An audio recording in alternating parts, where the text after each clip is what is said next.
10 Golden Age stars whose wives always cheated on them. Hollywood's Golden Age wasn't just golden on screen. Behind those perfect publicity shots and glamorous premieres lurked a world of betrayal that studio fixers worked overtime to hide from the public. Today, we're pulling back the curtain on Hollywood's most explosive secret, the leading men who conquered the box office while losing the battle at home. The stars you idolized, the men millions of women fantasized about, were often going home to wives who were secretly stepping out on them. These weren't just random affairs, they were calculated betrayals that left Hollywood's biggest names emotionally shattered while they kept smiling for the cameras. What you're about to discover isn't in the authorized biographies. This is the raw, unfiltered truth about 10 Golden Age icons whose private lives were nothing like the romantic ideals they portrayed on screen. And the most shocking part, some of these legendary men never even knew the full extent of their humiliation until decades later.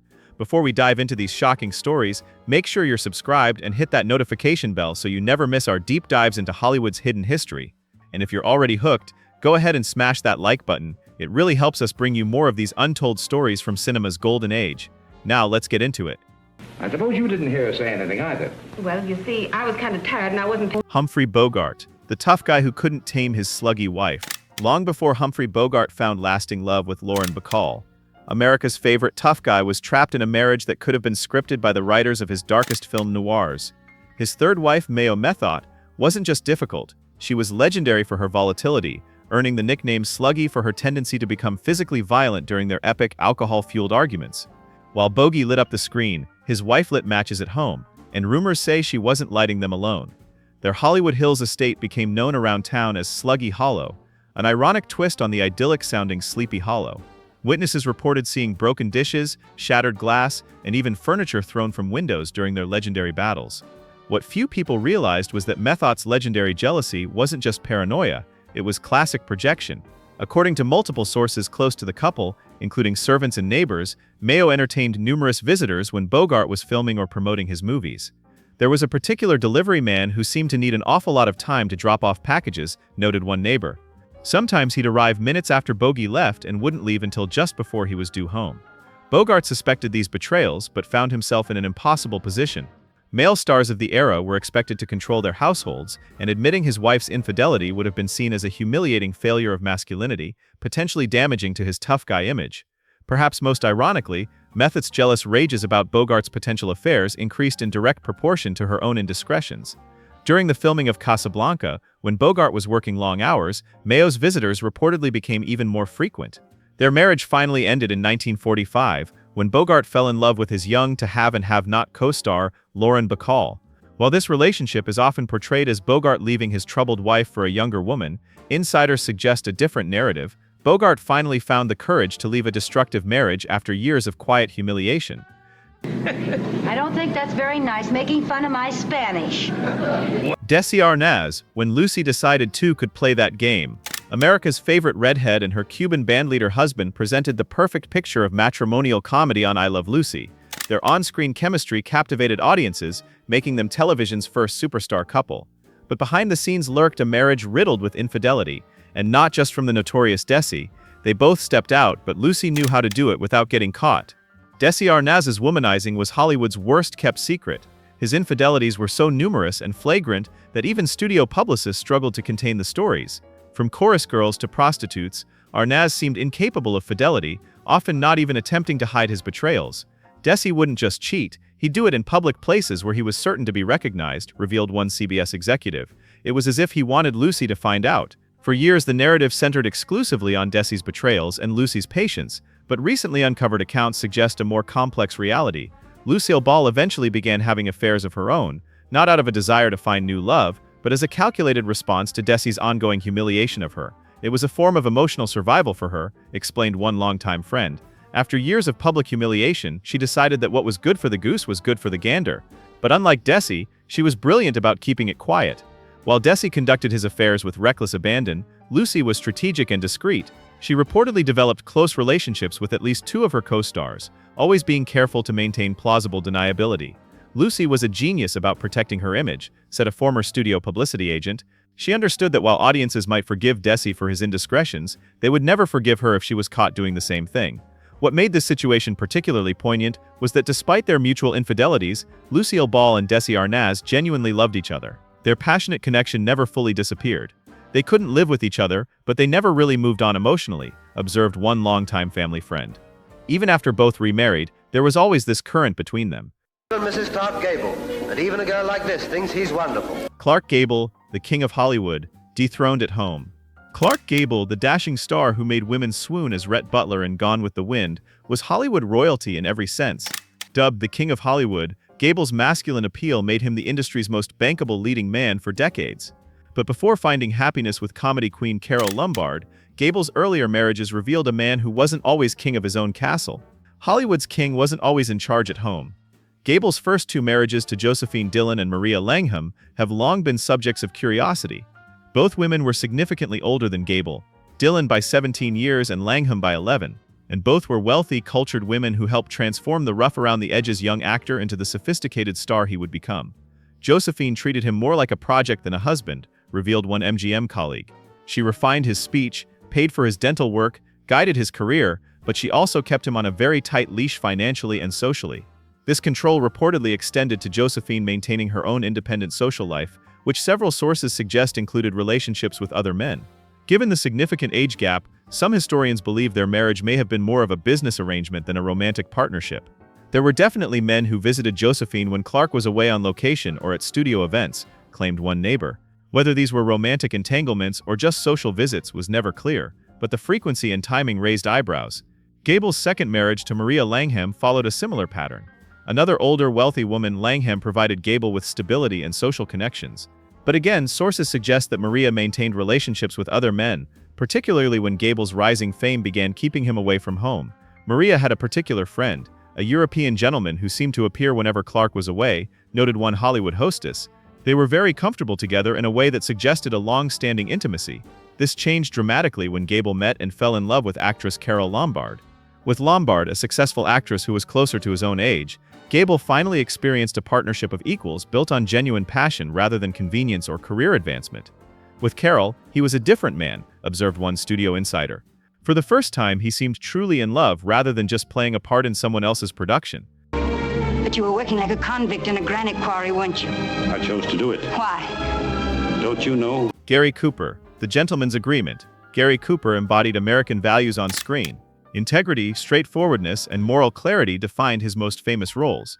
But off-screen, Cooper's 28-year marriage to socialite Veronica Balfe, known as Rocky, operated under principles that would have shocked his fans, a sophisticated arrangement that both parties understood but never publicly acknowledged. They had a silent agreement: don't embarrass each other, just don't get caught. Cooper's affairs were legendary in Hollywood circles. His romances with co-stars including Grace Kelly, Patricia Neal, and Ingrid Bergman were poorly kept secrets, but what remained hidden from public knowledge was Rocky's response to her husband's wandering eye. She eventually established her own discreet relationships. Rocky wasn't naive, explained one longtime family friend. She came from high society where marriages like theirs were common. The only rule was absolute discretion and maintaining the public facade of the perfect marriage. According to sources from their social circle, Rocky began having her own well-behaved flings after about a decade of marriage, once she realized that Cooper's infidelities were a permanent feature of their relationship. She was much too sophisticated to create scenes or ultimatums, noted a society hostess. Instead, she simply began cultivating relationships with intelligent, discreet men, usually from her East Coast social circle, rather than Hollywood types. What makes this arrangement particularly interesting is that it wasn't born of indifference. By all accounts, Cooper and Rocky maintained genuine affection for each other throughout their marriage. They raised their daughter Maria together, maintained a united public front, and even seemed to enjoy each other's company. They had an unusual bond, observed one frequent guest at their home. They could be in a room full of people, and you'd still feel this connection between them, a private understanding that no one else was privy to. This unspoken arrangement became strained only once, when Cooper's 3-year affair with Patricia Neal became so intense that it threatened to destroy both the public facade and their private understanding. During this period, Cooper actually moved out of the family home, and divorce seemed imminent. That was the one time Rocky drew a line, said a friend. Affairs were acceptable within their arrangement, but falling in love was not. Ultimately, Cooper ended the relationship with Neal and returned to his marriage. Whether this was due to his enduring feelings for Rocky, concern about scandal damaging his career, or simply a recognition that their arrangement offered the stability he needed, remains a subject of debate. Mr. Louis B. Mayer, thank you very much. Mickey Rooney, the star who couldn't keep a wife loyal. Mickey Rooney dominated the box office in the late 1930s and early 1940s. his boyish charm making him America's most beloved young star. But off-screen, Rooney's romantic life was a spectacular disaster, a series of 8 marriages marked by betrayal and heartbreak that stood in stark contrast to the wholesome Andy Hardy character that made him famous. He could charm America, but couldn't keep a wife loyal for more than a year. Rooney's first marriage to Hollywood bombshell Ava Gardner in 1942 set the pattern that would repeat throughout his life. Despite his stardom, Rooney, standing just 5'2", often seemed to pursue women who towered over him both physically and in terms of beauty. Mickey pursued Ava with the same energy he brought to his performances, recalled one MGM colleague. Gifts, attention, grand gestures. He overwhelmed her. But once they were married, that energy went elsewhere, back to the studio, to other women, to gambling and nightlife. According to accounts, Gardner quickly became disillusioned with Rooney's absences and rumored infidelities. What's less known is that she allegedly began her own affair with billionaire Howard Hughes during the latter part of their marriage. When she realized Mickey was seeing other women, she accepted Hughes's persistent attention, said one Hollywood hostess. Mickey was so busy with his own adventures that he didn't notice until someone from the studio tipped him off. This pattern, Rooney's wandering eye followed by his wife's retaliatory affairs, would repeat throughout his romantic history. His second wife, Betty Jane Phillips, reportedly began a relationship with a musician after discovering Rooney's multiple infidelities. His third wife, Martha Vickers, allegedly became involved with a director while married to Rooney. What makes Rooney's situation particularly ironic is that while he initiated the pattern of infidelity in most of his marriages, he reacted with righteous indignation when his wives eventually reciprocated. Despite his own rampant cheating, Rooney expected complete loyalty from his spouses. He would explode with jealousy at the slightest hint his wives were straying, recalled one MGM insider. This from a man who couldn't go a week without chasing a new showgirl. The double standard was breathtaking. By his fifth marriage, his reputation was so established that the pattern accelerated. Wives began looking elsewhere sooner, sometimes after just months of marriage. People would literally take bets on how long it would be before reports emerged of either Mickey or his new wife being seen around town with someone else, said one industry veteran. We're only halfway through these jaw-dropping stories, and trust me, the next 5 are even more shocking. If you're enjoying this video, take a second to hit that like button and drop a comment below telling us which story has surprised you the most so far. Your engagement helps us keep uncovering these hidden Hollywood secrets. Now let's continue with our next star. You look like, standing there in the moonlight, a picture I once saw in Florence. Errol Flynn. When two cheaters share a mansion, Errol Flynn swashbuckled his way into Hollywood history with his dashing looks and irresistible charisma. His adventures on screen made him the definitive action star of his era. But off-screen, Flynn's first marriage to French actress Lily Demita created a volatile household where marital fidelity was perhaps the only adventure neither party was interested in pursuing. 2 cheaters, 1 mansion, and a sword collection in between. Flynn's reputation as a womanizer is well documented. His famous declaration, "I like my whiskey old and my women young," reflected an approach to life built around pleasure-seeking. What's less commonly discussed is that in Lily Demita, he met a woman whose approach to fidelity was every bit as casual as his own. Lily was already a sophisticated European star when she met Errol, explained one Hollywood veteran. When she married Flynn, nobody who knew her expected monogamy to be part of the cosent arrangement, including Flynn himself. According to accounts from their social circle, the Flynn-Demita marriage operated on an unspoken understanding. Both were free to pursue other interests as long as a certain degree of discretion was maintained. What made their situation unusual was the openness with which they sometimes acknowledged each other's infidelities. They would occasionally throw lavish parties at their Mulholland Drive estate, recalled one frequent guest. Errol would be openly flirting with starlets in one room, while Lily entertained her own admirers in another. There was this surreal quality to these events, like everyone was participating in an elaborate charade. This unusual dynamic created a household atmosphere that visitors found both fascinating and unsettling. The Flynns maintained separate bedrooms connected by a sitting room. According to household staff, these rooms would sometimes be occupied by visitors who were clearly more than casual guests. It was like they were running parallel lives under the same roof, observed one employee. They shared the public portions of the house, but maintained entirely separate private spaces and schedules. What complicated this arrangement was that despite their mutual infidelities, Flynn and Demita appeared to maintain a passionate, if turbulent, connection to each other. Their arguments were legendary in Hollywood, with both parties displaying volcanic tempers. They didn't just argue, they performed their arguments, said one neighbor, shouting in multiple languages, throwing valuable objects, threatening grand gestures. Then, just as suddenly, they would reconcile with equal drama and intensity. Their marriage finally ended in 1942 after 6 turbulent years. While Flynn's infidelities were certainly factors in the dissolution, friends suggested that the relationship had simply exhausted both parties. The constant drama and jealousies had created a situation that even these two, exceptionally vital personalities, could no longer sustain. What's the matter, medicine man? Little section hand, I've had you. William Holden, the golden boy who met his match. William Holden epitomized Hollywood's ideal of the all-American leading man, handsome, charming, and radiating masculine appeal. His performances in classics like Sunset Boulevard and The Bridge on the River Kwai established him as one of the industry's most respected actors. But behind his golden boy image lay a complicated marriage to actress Brenda Marshall that defied the simplistic narratives Hollywood preferred. Hollywood's golden boy met his match behind closed doors. Holden's marriage to Marshall lasted from 1941 to 1971, an eternity by Hollywood standards.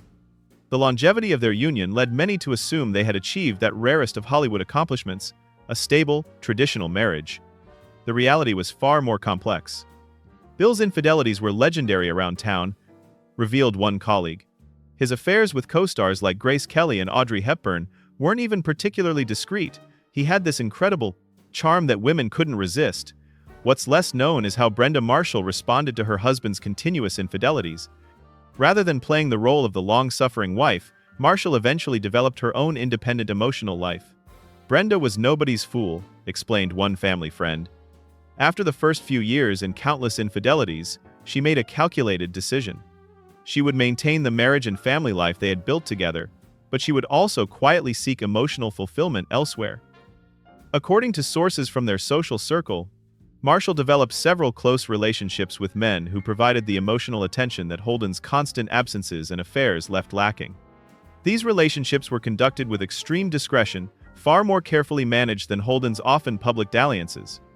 She entertained certain gentlemen friends when Bill was away on location, noted a neighbor.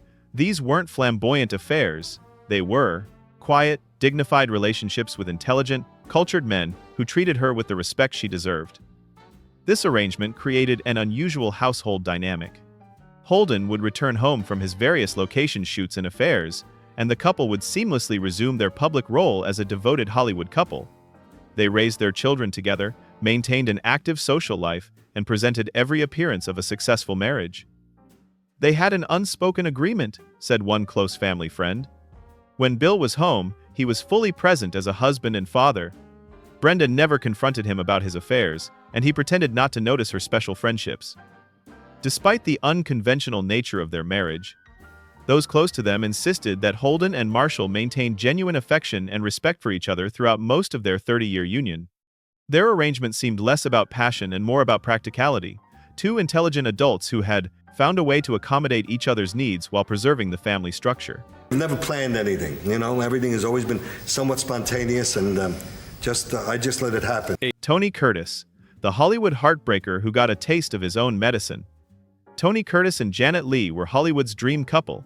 Young, gorgeous, and photogenic, they epitomized the glamorous ideal of showbiz marriage in the 1,950 seconds. But behind this carefully constructed facade lay a more complicated reality, where Curtis's notorious womanizing eventually triggered responses from Leigh that few outside their inner circle ever suspected. He was busy chasing blondes, she was busy making sure she wasn't one of them. Curtis's reputation as a Hollywood Lothario was well established even before his marriage to Leigh in 1951. His marriage to Leigh, while based on genuine attraction, did little to curb these appetites. Tony never stopped being a kid in a candy store, recalled one fellow actor. Marriage was just a piece of paper to him. It didn't change his behavior at all. If anything, becoming half of Hollywood's golden couple just made him more attractive to women. Curtis's infidelities weren't occasional indiscretions but a consistent pattern. From co-stars to extras, from Hollywood parties to location shoots, Curtis pursued women with an enthusiasm that became legendary in industry circles. He wasn't even particularly discreet, noted one studio insider. Everyone knew what was happening except the general public, who continued to believe in the perfect marriage being sold to them in fan magazines. What's less known is how Janet Leigh responded to her husband's constant betrayals. The public narrative has typically cast her as the loyal, suffering wife, but according to those close to the couple, Lee's response was more complex and proactive. Janet was nobody's victim, insisted one friend. When it became clear that Tony's behavior wasn't going to change, she began establishing her own connections outside the marriage. These connections, according to multiple sources, included emotional attachments to several of her co-stars and at least one director. Unlike Curtis's often physical and fleeting encounters, Lee's relationships tended to be more substantive, built around intellectual and emotional compatibility. Janet was selective and discreet, explained someone who worked with her on multiple films. She formed bonds with men who offered the emotional support and respect that Tony's immaturity couldn't provide. This created an unusual dynamic within their marriage. Curtis pursued his conquests openly and impulsively, while Lee developed deeper but more carefully guarded connections. Those in their social circle noted the irony. Curtis's behavior was more obvious, but ultimately less threatening to the marriage than Lee's more meaningful attachments. The marriage finally ended in 1962 after 11 years. While Curtis's infidelities were the official cause, those close to them suggested that the real breaking point came when Lee formed an emotional attachment that made the emptiness of her marriage impossible to ignore any longer. That's a very nice way to make money. Well, heck, boatkeepers got to eat too, ain't they? Business fell off something terrible for a while. Robert Walker. The devastated star left behind. Robert Walker achieved fame portraying sensitive, vulnerable young men before delivering his masterful performance as the psychopathic Bruno Anthony in Hitchcock's Strangers on a Train. But Walker's most painful role was one he never chose. The devastated husband left behind when his wife Jennifer Jones began a very public affair with powerful producer David O. Selznick. She didn't cheat in secret. She left him for the most powerful man in Hollywood. Walker and Jones, then known as Phyllis Isley, met as young acting students, married in 1939, and headed to Hollywood together. Initially, Walker found more success, securing a contract with MGM, while Jones struggled to find meaningful roles. Everything changed in 1941 when Jones auditioned for producer David O. Selznick, one of the most powerful figures in Hollywood.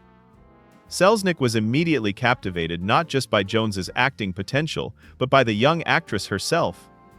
He signed her to a personal contract, changed her name to Jennifer Jones, and began meticulously crafting both her career and public image. Selznick's interest wasn't just professional from the very beginning, revealed one former employee. Everyone in his organization could see that he was infatuated with her. As Selznick's professional attention helped Jones's career flourish, culminating in her Academy Award-winning performance in The Song of Bernadette in 1943, his personal attention intensified as well. Their professional relationship evolved into a romantic one by 1942, while Jones was still married to Walker. There was no attempt to hide what was happening, recalled one MGM staff member.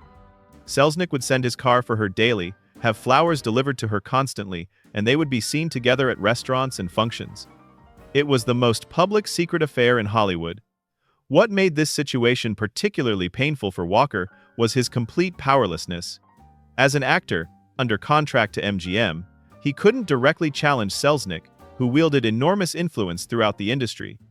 Moreover, Selznick was actively advancing Jones's career, while Walker's professional future could be destroyed with a single phone call.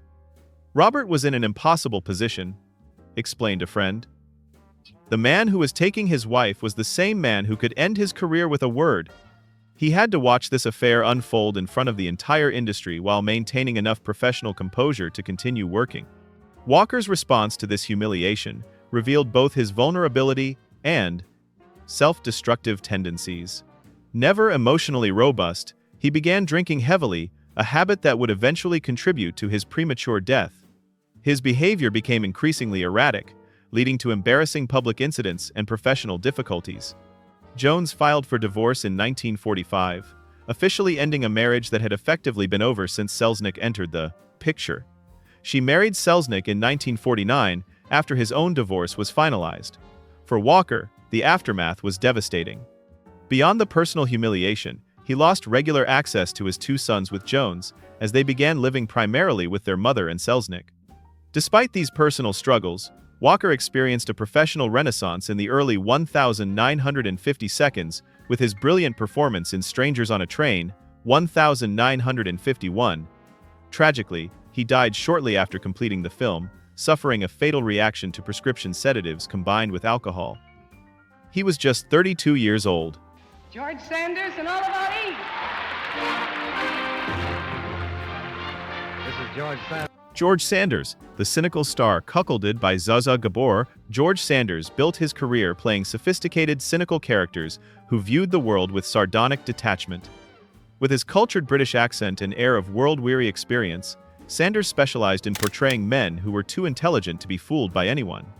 The tragic irony is that in his personal life, Sanders found himself married to one of Hollywood's most notoriously unfaithful women, the glamorous Hungarian actress Zsa Zsa Gabor. George gave her diamonds. She gave her attention to literally everyone else. Sanders and Gabor married in 1949, bringing together two of Hollywood's most distinctive personalities. Sanders, known for his biting wit and intellectual demeanor, seemed an unlikely match for the flamboyant, attention-seeking Gabor. Friends questioned the pairing from the start, wondering what the cerebral Sanders saw in the publicity-hungry actress beyond her obvious physical charms. George was absolutely besotted with her initially, recalled one friend. She represented everything he wasn't: spontaneous, emotionally expressive, uninhibited.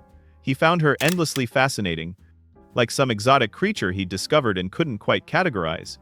That fascination soon turned to disillusionment as Gabor's penchant for male attention became increasingly obvious.